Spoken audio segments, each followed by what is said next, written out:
في قريه الفيروز، بيبقى في اعاقه للمواطنين والمصطفين وضيوفنا اللي جولنا من بره بورسعيد اثناء الدخول سواء لقريه الفيروز او للدخول للنادي العاملين بالمحافظه.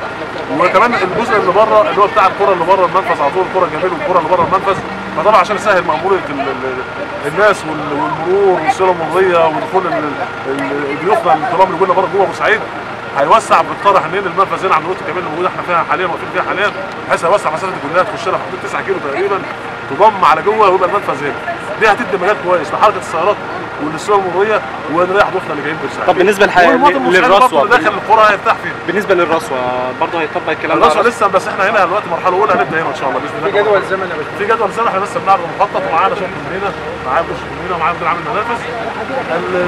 المخطط عندنا في المحافظه هيعمل تصور ان شاء الله النهارده بكره، هيتعرض على المينا وعلى الجمارك عشان يكونوا مشاركين معانا في الموضوع، هم اللي هيبقوا عايشين هنا.